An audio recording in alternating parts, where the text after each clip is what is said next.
When we think of Jonah, it's usually the part about being swallowed by a giant fish that grabs our attention. But have you ever noticed how the story ends? The final scene isn't exactly a tidy resolution. God leaves Jonah and us with a bit of a cliffhanger. Shouldn't I not have concern for the great city of Nineveh, in which there are more than 120,000 people who cannot tell their right from their left, and also many animals? It's a weird way to wrap things up. It's kind of like when you're watching a film, waiting for that big climactic moment, and then suddenly the credits roll. Like, wait, what?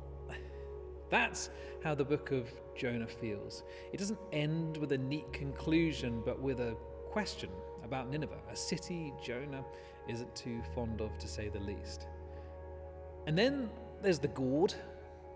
Out of nowhere, we get this plant that springs up, giving Jonah some much needed shade. Jonah's thrilled. Finally, a bit of comfort, but then as quickly as it appeared, the plant withers. And in classic Jonah fashion, he throws a bit of a tantrum. I'm so angry, I wish I were dead. So why is Jonah sulking outside the city, waiting to see what God will do? He's still holding out for a bit of justice. Deep down, Jonah's hoping that God will smite Nineveh. After all, they're the bad guys, right? He's thinking, okay, God, I get it. You're merciful, but surely you're not going to let them off that easily. Jonah's comfort isn't coming from doing what God asked him to do. It's coming from that fleeting bit of shade. But when the Gourd dies, his comfort dies with it, and Jonah's left stewing in his own frustration. This whole scene is absurd, but that's the point. God calls Jonah out on his misaligned priorities. You care more about this plant, this thing you didn't even create, than about a city full of people. Ouch. That's a stark contrast between Jonah's selfishness and God's compassion. And here's when it gets real. We're a lot like Jonah, aren't we? We get so wrapped up in our comforts, our plants, whether it's our possessions or status or even our self-righteousness, that we can miss the bigger picture. God's question to Jonah is really a question to us. What are you holding on to? Who are you caring about? Jonah's story isn't just a tale of a runaway prophet, it's a critique. It's a wake-up call for those of us who've forgotten what matters to God. For Israel, Nineveh was the enemy, a symbol of everything wrong with the world. But God's mercy extends even to those people Jonah wanted nothing to do with.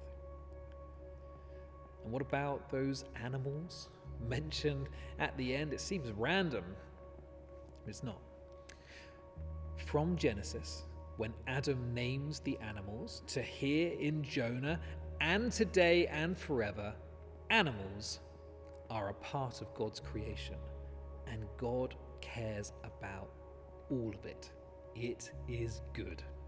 Jonah can't understand why God wants to redeem his enemies, but for God, Jonah's enemies are just the start. He wants to redeem the whole thing. This raises some tough questions for us today. How do we treat our so-called enemies? Are we like Jonah, setting up camp just outside their city, waiting for them to get what's coming to them?